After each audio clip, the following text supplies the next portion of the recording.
Hi friends, అందరికీ నమస్తే. Welcome to our lovely channel smart studio.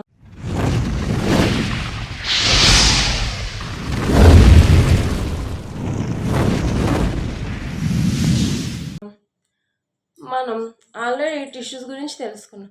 So మళ్ళీ tissues ఎన్ని రకాలని తెలుసుకున్నాం. Animal tissues and plant tissues. So మనం ఈరోజు యానిమల్ టిష్యూస్లో ఎపిథైలియం టిష్యూస్ గురించి తెలుసుకుందాం.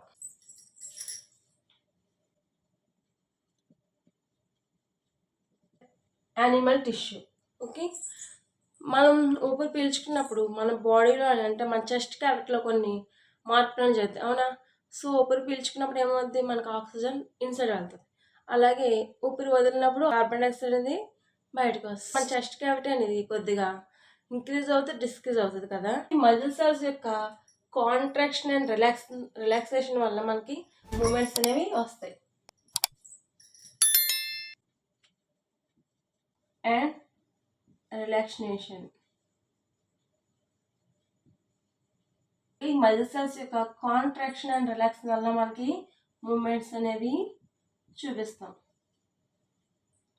ఓకే, అంటే మన చెస్ట్ క్యావిటీ ఇంక్రీజ్ అవ్వడానికి, డిస్క్రీజ్ అవ్వడానికి మన మజిల్ సెల్స్లో ఉండే కాంట్రాక్షన్ రిలాక్సేషన్ అనేది ఒక కారణం. ఓకే, నెక్స్ట్ అలాగే మనం బ్రీతింగ్ తీసుకున్నప్పుడు మనకి ఆక్సిజన్ అనేది ఇన్సైడ్కి వెళ్తుంది, అంటే ఇన్హలేషన్.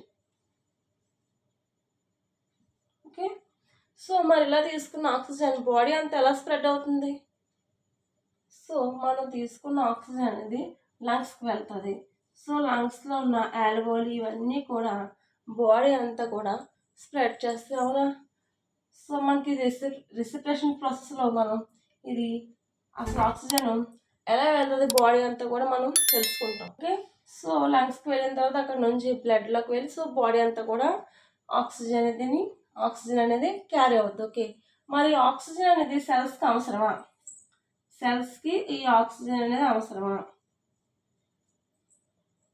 సో సెల్స్కి కూడా ఆక్సిజన్ అనేది అవసరం. ఎందుకంటే మనం లాస్ట్ క్లాస్లో తెలుసుకుని ఉంటాం మైటోకాండ్రియా.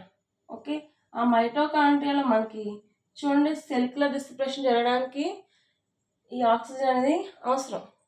ఓకే, మీకు దీని గురించి ద ఫండమెంటల్ యూనిట్ ఆఫ్ లైఫ్లో మనం మైటోకాండ్రియా గురించి డీటెయిల్గా ఎక్స్ప్లెయిన్ చేస్తాం. సో అందులో చూస్తే మీకు ఒకసారి తెలుస్తుంది. ఓకే, మనకి ఆక్సిజన్ అనేది కూడా అవసరం.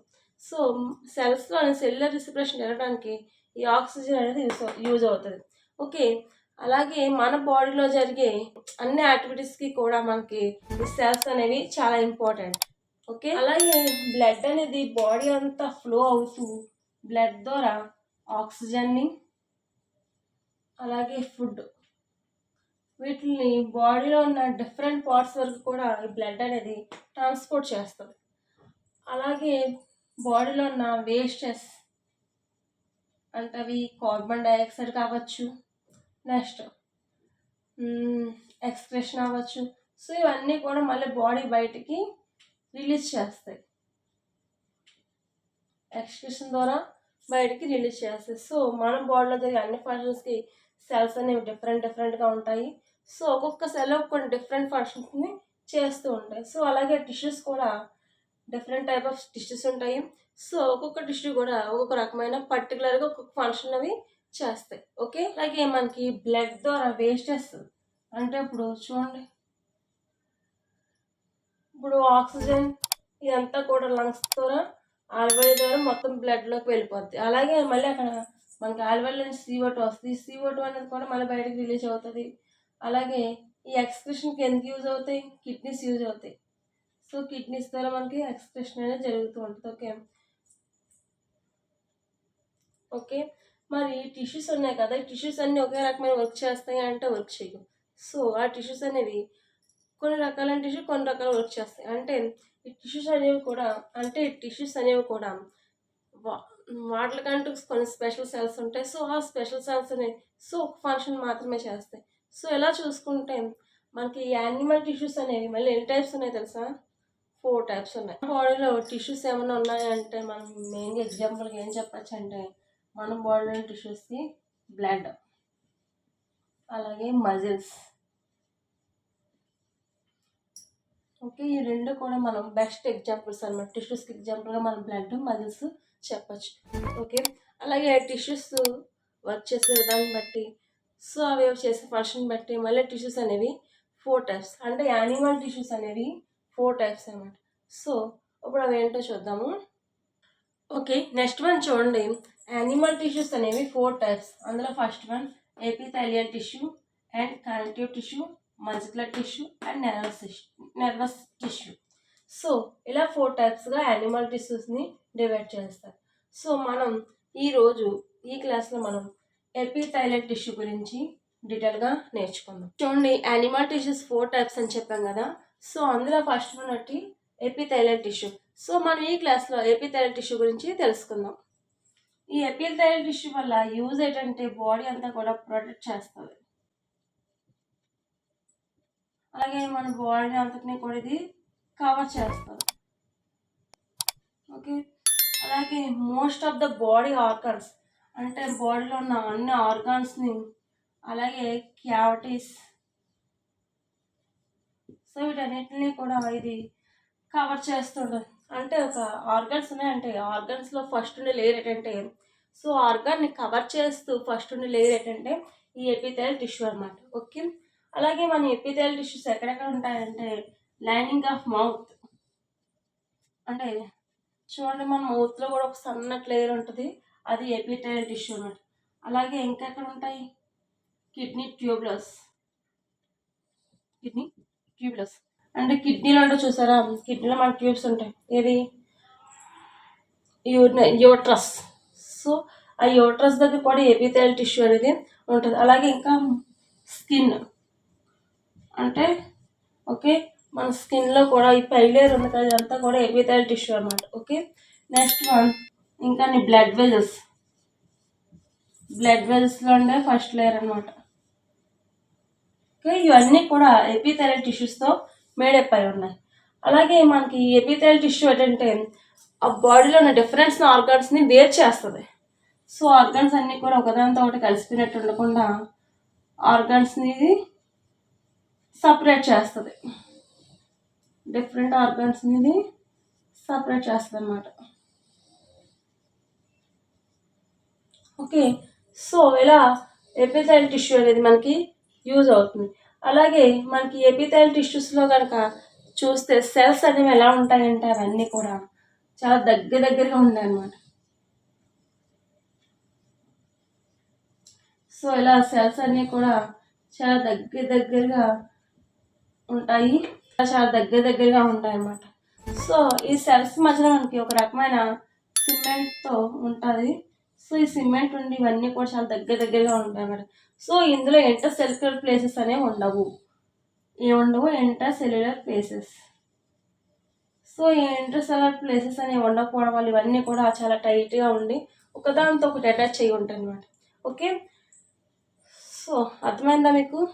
అంటే ఇప్పుడు సెల్స్ ఉన్నాయి కదా, సో కొన్ని సెల్స్ కనుక ఎలా చూసాం ఇంకో సెల్స్ ఎలా ఉంటాయి, కానీ ఈ సెల్స్ మధ్యలో అక్కడక్కడ చూడు హెయిర్ గ్యాప్స్ ఉన్నాయి కదా, వీటిని ఇంటర్ సెల్యులర్ ప్లేసెస్ అంటాం. కానీ మనకి ఎపిథెలియల్ టిష్యూస్లోనే ఇంటర్ సెల్యులర్ ప్లేసెస్ అనేవి ఉండవు. సో ఇవన్నీ కూడా చాలా దగ్గరగా ఉండి వీటి మధ్యలో ఒక రకమైన సిమెంట్తో అవి కంప్లీట్గా కప్పి ఉంటాయి అన్నమాట. సో ఇందులో మనకి ఇంటర్ సెల్యులర్ ప్లేసెస్ అనేవి ఉండవు. ఓకే, నెక్స్ట్ ఏంటంటే మనకి ఇప్పుడు ఏదైనా సబ్స్టెన్స్ అది బాడీలోకి రావాలన్నా బయటికి వెళ్ళాలన్నా సరే ఈ ఎపిథెలియల్ టిష్యూ అనేది చాలా మెమరబుల్గా వర్క్ చేస్తుంది అన్నమాట. సో అందువల్ల ఏంటంటే ఒక సబ్స్టెన్స్ ఉంది, సో అది ఎపిథెలియల్ టిష్యూ దాటుకొని బయటికి రావాలన్నా అలాగే ఇన్సైడ్ వెళ్ళాలన్నా కూడా చాలా కష్టం అన్నమాట. సో ఏదైనా సబ్స్టెన్స్ అది మోస్ట్ ఆఫ్ ద అంటే ఒక లేన్ దాటేస్తుంది అంటే ఇంకా ఆల్మోస్ట్ అది బాడీలోకి వెళ్ళిపోద్ది అన్నమాట. సో కానీ చాలా వరకు ఏంటంటే మన బాడీకి ఏమి యూజ్ అవుతాయో వాటిని మాత్రం మన ఎపిథెలియల్ టిష్యూ ద్వారా ఇన్సైడ్కి వెళ్తాయి. అలాగే వేస్టెస్ ఏవైతే ఉన్నాయో అవి బయటకి రిలీజ్ అవుతాయి. ఓకే, మళ్ళీ ఎపిథెలియల్ టిష్యూస్ కూడా ఎన్ని టైప్స్ అంటే 4 టైప్స్ ఉన్నాయి. ఏంటవి 4 టైప్స్ అంటే ఆ 4 టైప్స్ ఎలా అంటే అవి వర్క్ చేసే దాన్ని బట్టి ఎపిథెలియల్ టిష్యూస్లో అవి ఉండే ప్లేస్ని బట్టి అవి వర్క్ చేసిన వాటిని బట్టి మళ్ళీ ఎపిథెల్ టిష్యూ అనేది 4 టైప్స్. ఏంటది? ఈ ఎపిథెల్ టిష్యూ అనేది 4 టైప్స్. సో ఇప్పుడు ఆ 4 టైప్స్ ఏంటి, అవి ఏంటంటే ఇప్పుడు మనం ఒకసారి చూద్దాం. ఎపిథెల్ టిష్యూ అనేది 4 టైప్స్. ఓకే, అందులో first one simple squamous epithelial tissue. So మనం ఈ సింపుల్ క్వామస్ ఎపిథెల్ టిష్యూస్ ఎక్కడెక్కడ ఉంటాయంటే మన బాడీలోని oesophagus, next lining of the mouth, అలాగే next one lining of the blood vessels, next lungs alveoli.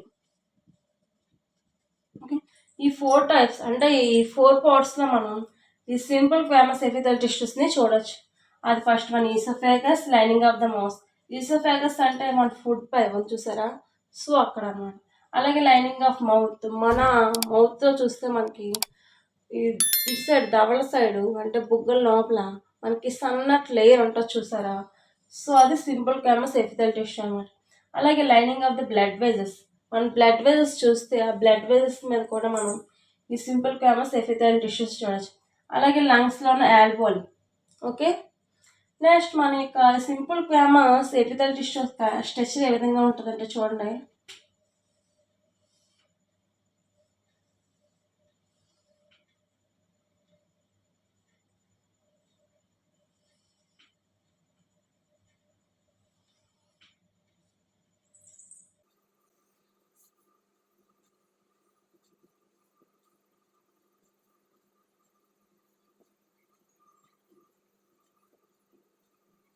So మనం సింపుల్ క్వామస్ ఎపిథెల్ టిష్యూస్ కనుక చూస్తే అందులో ఉన్న సెల్స్ అనేవి కూడా ఇలా ఉంటాయి.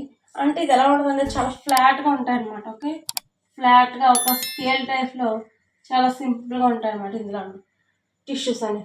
అంటే ఓకే, సో మనం దీన్ని ఆల్వియోలో కనుక చూస్తే చూడండి, మన ఆల్వియోలి అనేది ఎలా ఉంటుంది కదా. సో ఇందులో మనకి ఫస్ట్ లేయర్ ఇప్పుడు ఏదైతే ఉందో ఇది ఎపిథెల్ టిష్యూ అనమాట. అలాగే మధ్యలో బ్లడ్ అనేది ఫ్లో అవుతూ ఉంటుంది. నెక్స్ట్ మళ్ళీ ఎపిథెల్ టిష్యూ ఉంటుంది. ఓకే, మనకి ఈ ఆల్వియోల ద్వారా ఏమవుతాయి అంటే CO2 and O2, oxygen carbon dioxide, ఇక్కడ మనకి గ్యాస్ ఎక్స్చేంజ్ అనేది జరుగుతుంది. ఓకే, సో ఆల్వియోలో మనం ఏం చూస్తాం మెయిన్గా అంటే గ్యాస్ ఎక్స్చేంజ్ అనేది చూస్తాం. సో ఇలా బ్లడ్ ద్వారా మనకి ఇలా వచ్చిన బ్లడ్ ద్వారా O2 అనేది ఇన్సర్ట్కి వెళ్తే, అలాగే ఇందులో చూసిన CO2 అనేది ఇప్పుడు మన బ్లడ్లో కలుస్తుంది. సో చూడండి, ఇక్కడ ఎపిథెల్ టిష్యూ అనేది ఒక లేయర్లో ఉంది, చాలా ఫ్లాట్గా ఉంది. సో దీని ద్వారా మనకి ఈ గ్యాస్ ఎక్స్చేంజ్ అనేది చాలా ఈజీగా జరుగుతుంది. ఓకే, ఎపిథెల్ టిష్యూ అనేది ఎక్కడెక్కడ ఉంటుంది, oesophagus, lining of mouth, lining of blood vessels, అలాగే లంగ్స్లోని ఆల్వియోలి. ఓకే, ఇవి చూడడానికి ఎలా ఉంటాయి అంటే చాలా ఫ్లాట్గా ఉంటాయి అన్నమాట. ఈ సెల్స్ అనేవి చూసారా ఎంత ఫ్లాట్గా ఉందో. సో ఇది మనకి ఆల్వియోలి దగ్గర గ్యాస్ ఎక్స్చేంజ్కి యూజ్ అవుతుంది. ఓకే, నెక్స్ట్ వన్ చూడండి, సెకండ్ వన్ చూడండి, స్ట్రాఫిడ్ క్వామస్ ఎపిథెల్ టిష్యూ. సో మనం ఇది ఎక్కడ చూడొచ్చు అంటే మన స్కిన్. సో మన స్కిన్ ఎగ్జాంపుల్గా మనం చెప్పొచ్చు. సో ఇందులో కూడా మనకి ఎలా ఉంటుందంటే ఇది చూడండి ఎలా ఉందో ఇమేజ్. సో చాలా లేయర్స్ ఇవి మేడప్ అయి ఉంటాయి అన్నమాట. ఓకే, అలాగే మనకి ఇక్కడ సో చాలా లేయర్స్తో మేడప్ అయి ఉండడం వల్ల మనకి ఇది చాలా స్ట్రాంగ్గా ఉన్నట్టుంది. సో ఈ స్కిన్ని కట్ చేసి చూస్తే అందులో సెల్స్ అనేవి ఇలా ఉంటాయి. సో చూస్తే చాలా లేయర్స్ ఉన్నాయి. ఎందుకంటే మనం లాస్ట్ ఏం చెప్పుకుంటే చాలా ఫ్లాట్గా ఉన్నాయి. సింపుల్ క్వామస్ ఎపిథెల్ టిష్యూ అనేది చాలా ఫ్లాట్గా ఉంది, కానీ ఇందులో చాలా లేయర్స్ అనేవి ఉన్నాయి. ఓకే, ఇప్పుడు రెండింటికి డిఫరెన్స్ చూస్తే కనుక చూడండి, సింపుల్ క్వామస్ ఎపిథెల్ టిష్యూ అలాగే స్ట్రైటెడ్ క్వామస్ ఎపిథెల్ టిష్యూ, ఈ రెండింటికి మళ్ళీ డిఫరెన్స్ చూస్తే మనకి సింపుల్ క్వామస్లో ఎలా ఎక్కడెక్కడ ఉంటాయి అవి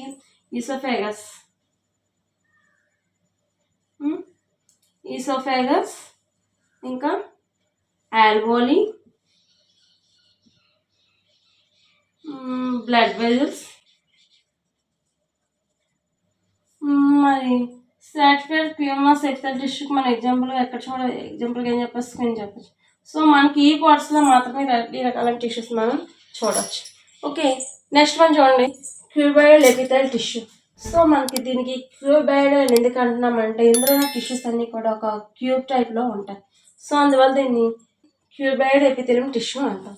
సో మనం ఈ క్యూబాయిడల్ ఎపిథెలియం టిష్యూని ఎక్కడ చూడొచ్చు అంటే సలైవరీ గ్లాండ్స్, అలాగే నెక్స్ట్ కిడ్నీ ట్యూబ్లస్. సో ఈ రెండు ప్లేస్లో మనం ఈ క్యూబాయిడ్ ఎపిథెలియం టిష్యూస్ని చూడొచ్చు. అలాగే సమ్ టైమ్స్ ఏమవుతుందంటే ఈ క్యూబాయిడ్ ఎపిథెలియం టిష్యూ అనేది చాలా కొన్ని సిక్రేషన్స్ అనేవి రిలీజ్ చేస్తారు. ఆ సిక్రేషన్స్ రిలీజ్ చేస్తూ దానికి అది గ్లాండ్ సెల్గా మారిపోతూ ఉంటుంది. చూడండి, ఇలా క్యూబాయిడ్ షేప్లో ఉన్న ఈ ఎపిథెలియం టిష్యూ అంతా కూడా గ్లాండ్ సెల్గా ఎలా మారుతుందో. సో ఇలా క్యూబ్ షేప్లో ఉన్నాయి కదా, ఇవి సమ్ టైమ్స్ ఏమవుతాయంటే ఒక రకమైన సిక్రేషన్స్ రిలీజ్ చేస్తూ ఇవన్నీ కూడా ఒక ఇలా ఏమవుతాయంటే ఇలా ఒక ముడుచుకుపోతాయి అన్నమాట. ఇన్సైడ్కి ముడుచుకుపోయి ఇలా మెడికల్ సిక్రేషన్స్ అనేవి రిలీజ్ చేస్తాయి. ఓకే, సో అందువల్ల వీటిని ఏమంటారంటే గ్లాండ్ సెల్స్ అని కూడా అంటారు అన్నమాట. మొత్తం ఇక్కడ సిక్రేషన్స్ జరిపి ఇవి గ్లాండ్ సెల్స్గా మారిపోతాయి. అందువల్ల వీటిని ఏమంటారంటే గ్లాండ్యులర్ ఎపిథెలియం అని కూడా అంటాం. ఓకే, సో క్యూబాయిడ్ ఎపిథెలియం టిష్యూస్లోని సెల్స్ అన్నీ కూడా క్యూబ్ షేప్లో ఉంటాయి. ఇవి మెయిన్గా మనకి సల్వరీ గ్లాండ్స్ దగ్గర అలాగే కిడ్నీ ట్యూబర్స్ దగ్గర మనం చూడవచ్చు.